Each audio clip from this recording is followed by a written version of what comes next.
কুরআন মধুর বাণী আমি যখনই শুনি আমার মন ভরে যায়।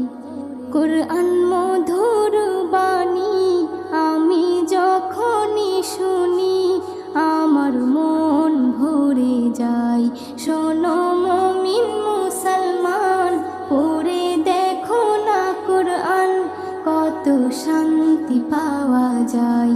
কুরআন